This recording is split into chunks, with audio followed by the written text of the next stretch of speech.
Hey there, Pastor Rick. This is the Broadman word for October 25th, 2023.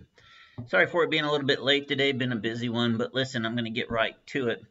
The title for today is Itching Ears, and I want to talk to you about some passages from 2 Timothy 4 that are pretty powerful, that describe pretty much exactly what we need to think about today.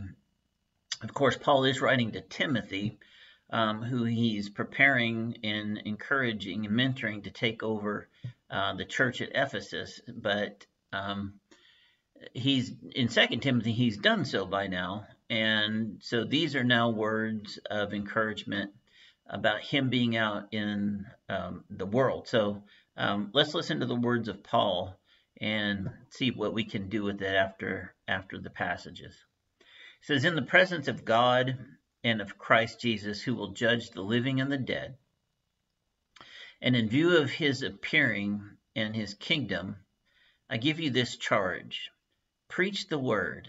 Be prepared in season and out of season. Correct, rebuke, and encourage, with great patience and careful instruction. For the time will come when people will not put up with sound doctrine.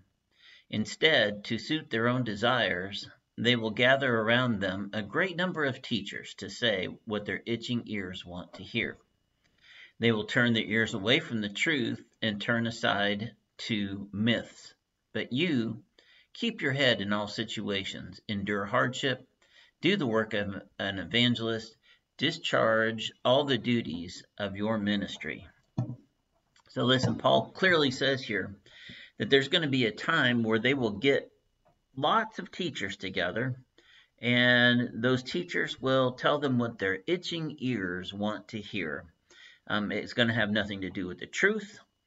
They will turn to myths, and we see it today. We see it in popular culture. We see it in social media. We see it in the social engineering efforts, trying to advance some groups over another. We see it in the rejection of God and the truth, and this supposed your truth, my truth, as if there's different versions. People aren't even required to adhere to the truth anymore. They can just have their own because they don't want to hear the truth. The truth sounds like hate to those who hate the truth. And so what more natural thing for them to do in this worldly construct than to create their own truth and make it okay, and gather teachers and academics and all manner of social leadership around them that says, sure, you be you. I'm sure you've heard that, right? And then there's no qualification. There's no standard other than what the individual comes up with.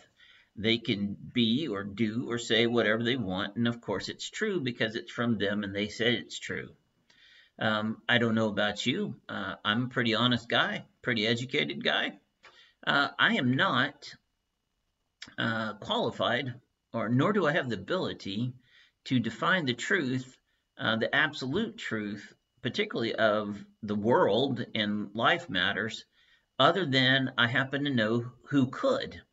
And so I know the truth because it was told to me by the revealed will of God, who is in fact love and truth and creator and omnipotent and all loving and ever present. And so that is how I know what the truth is. It's not anything from mankind or a man. And so it's true. The supernatural truth of the supernatural God. Something like that cannot be determined by the folks who are in the world. You have to be outside the world looking in to determine what the truth is and then reveal it. So Paul also says to be steadfast, basically head up, eyes forward, shoulders straight, those kinds of things. It says to endure hardship. It says to rebuke those who are not in the truth, and it also says to be to do so with effectively gentleness, right?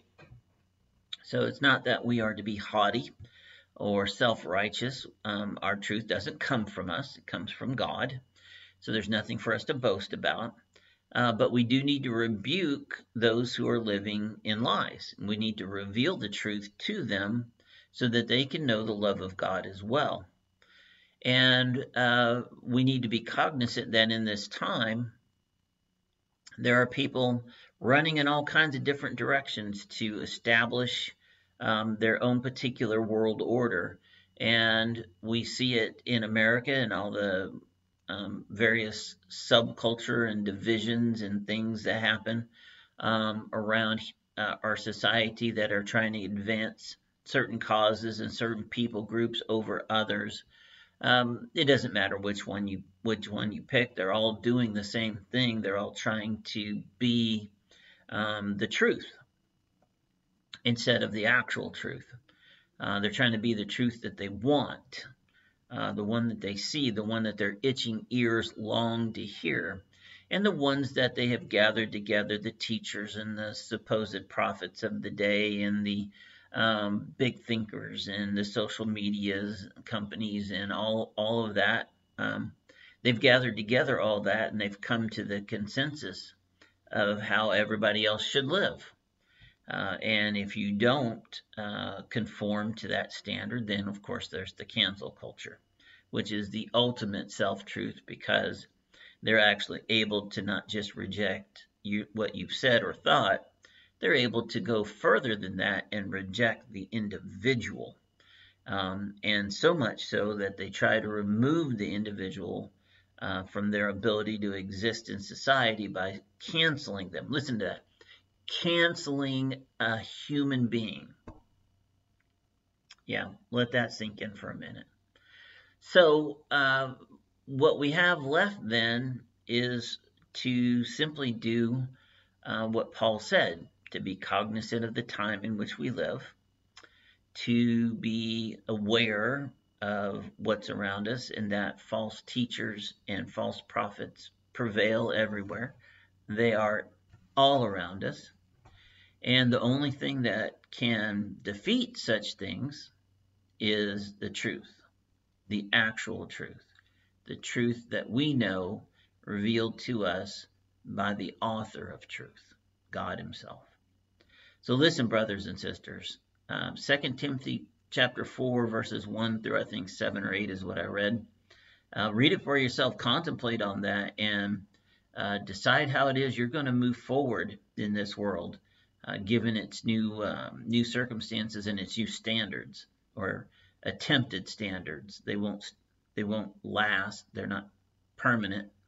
They'll only last until Jesus returns, and they'll only last as far as the man-made efforts can carry them, which isn't all that far.